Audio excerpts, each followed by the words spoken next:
In 1998, in Mozambique, there was a man named Ananias Mathe.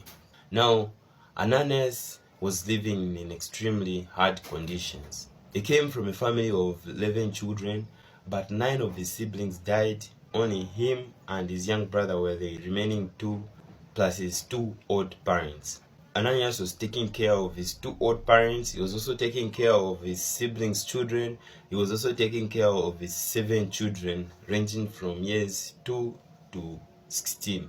And Ananias did not have that source of income that would help him cater for all his responsibilities, because he had lives depending in his hands. He was only working as a taxi driver, and the little income he was making was not sustaining his responsibilities. And so he thought he must go to South Africa and maybe look for what to do that would help him take care of his family. And so in the year 1999, Ananias shifted to South Africa. In South Africa, things were a little bit hard for him, but later on, he pulled up, he pushed through the hardness, and in the same year, 1999, December, Ananias went back to Mozambique, and he surprised his family because he put up with a vehicle. His wives, his children, they all were very happy. He actually gave them some more money to take care of themselves, and he went back to South Africa for more hustle. He hustled from 1999 to 2005.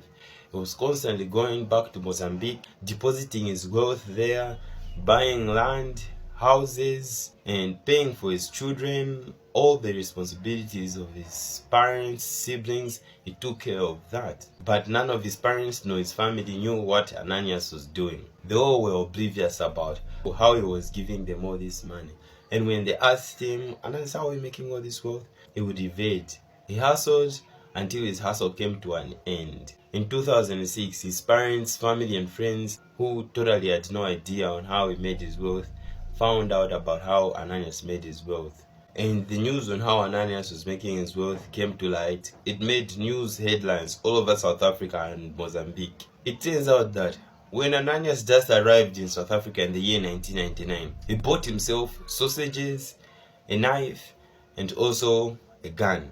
And he would get insecticides, then lace the sausages with insecticides, and with these sausages that are laced with insecticides, he looked for rich white people's properties, houses. The reason I'm saying white people is because his victims were only white. For whatever reason, he was such a racist criminal. And threw the sausages inside the yard. Then if there are dogs inside the yard, the dogs will find the sausages delicious, obviously. When they eat the sausages, which is laced with fatal insecticides, they immediately died. Before even finishing chewing the sausages, all the dogs died. Then he made a sneaky entrance inside the yard of these rich white people's houses. If he finds a male inside the house, he used to shoot males. Often, the guys that he shot, they all died. But if he finds a female inside the house, he used to rape them. Often the females that he raped were young. Then he robbed jewelries, money, cars, and many other valuables from the house and left. In 2005, he was actually arrested by Johannesburg Central Police Station, but he managed to make a hole in the roof of the cell room he was. Then he ripped his bed sheets apart in 2 strips and then tied them back, making a very firm rope. And this really long firm rope he made from his bed sheets and his clothing that are tied together, he fed it through the hole he made in the roof of the cell room. And he used the same rope to harness himself outside the prison building. That's how he escaped. He even found time to write on the walls, FU. In 2006, he was again arrested, but he managed to escape. He just removed his clothes and smeared his entire body with Vaseline, then squeezed himself between very tiny space and escaped prison.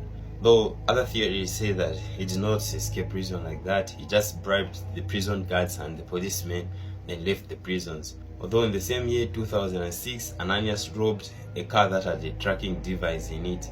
The security company that was tracking the car chased Ananias, caught him, shot him 3 times as they were actually chasing him. Then he was prosecuted and found guilty of murder, rape, robbery. All his victims were only white people. He was sentenced to 54 years in prison, but he died in 2016.